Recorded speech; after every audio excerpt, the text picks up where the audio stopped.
What's going on, everybody? Brandon Schaefer here. Thank you for joining me. So check it out. I've been working on portraits for I think a little over a month now. Just having some fun with this indirect method, experimenting, really trying to figure things out. And so recently I showed you guys a little sketch that I did in my sketchbook of a painting that's at a local museum. I had just a pencil sketch.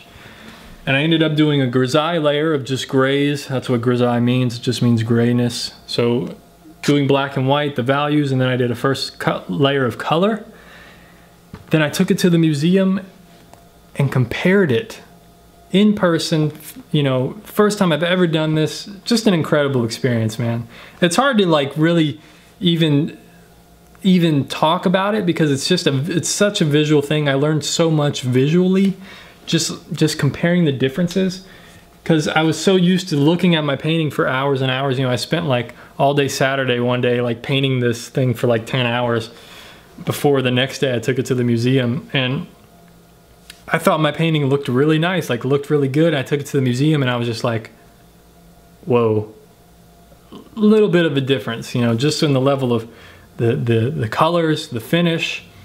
You know, I wrote some notes down here. I've already started refining it a bit, so it kind of looks a little funny right now because I've started fixing some drawing errors, but I haven't really finished the whole features. I've only refined the forehead, the eye, and the cheek here, and the skin tones down here. So I have a little bit more refining to do around the entire portrait, but I'm gonna get just as far as I can on it in the next few days and then just take it back, make sure I'm on the right track, compare it again, see if the changes I made were closer. But anyway, some of the notes I wrote here: too much yellow ochre. So in the whole complexion, when I held this up, I noticed that like my shadows mostly, and even in the rest of the face, like in the forehead, just way too much yellow, and way too much yellow ochre. So that's something I've taken care of here for the most part. You know, I had this eye I haven't worked on, and this one I have, so I had a lot more yellow around the eyes, and instead it needed to be just gray, cooler. So really interesting, learning a lot from this. Needs more cools, so that's something I'm working on. More softness. So what I really took note of when I went back and looked at it, I was like, man, just the line of the eyelid here was so soft, so subtle, but it was still there. Like, it's hard to explain. Like, you have this dark line around this eye, but it just looked so soft. I mean, just incredible rendering. Paler skin, more pinks, slightly lighter values. So I need to kind of lighten up just a little bit more, make it glow a little bit more. So that's stuff that I'm working on. I'm gonna take it back to the museum soon once I work on it a little bit more, and then write some more notes down, hopefully. And hopefully it'll be not as many notes to write down. And hopefully I'll be able to just remember it visually, but I'll probably hold it up again and take a photo just so I have, you know, the original next to mine. I can really compare it that way a lot better.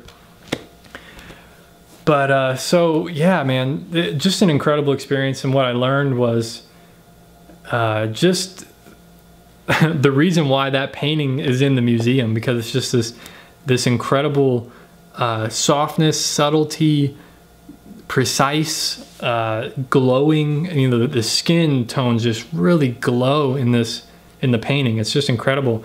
And the funny thing was, when I first visited the museum, I saw that painting, but I wasn't really blown away by it. I was kind of like, okay, it's a cool portrait, really tight looking, not really my style. You know, I'm a fan of tighter paintings like that, but you know, I do like to see like have like some brush strokes showing in there. And in this painting, it's like there's like no brush strokes. It's all like, he must have been using a medium that leveled the brush strokes, or he was using kind of a glazing method.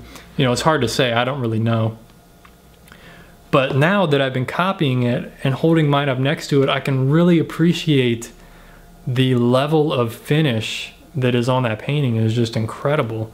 So that's something I'm really working towards. And there's a few other paintings right around that master painting in the museum that I think I'm gonna copy as well. Just a lot, there's so much to learn from it. It's just an incredible experience.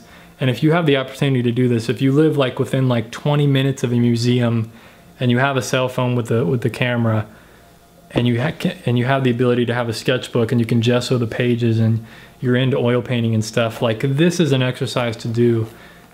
This is like something I feel that's really going to push me to the next level. I think, at least at this moment in time, it's really forcing me to be more subtle, more specific, more subtle, more controlled. And that's really my goal. I'm trying to be as controlled as possible.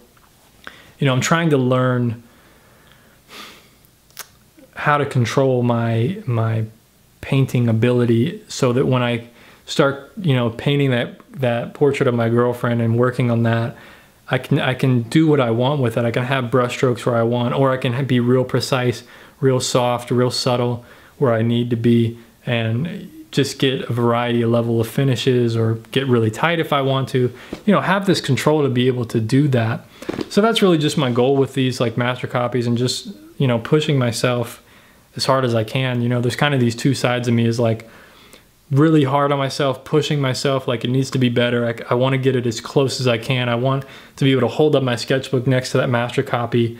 And obviously there's going to be differences. I'm painting a little bit thicker.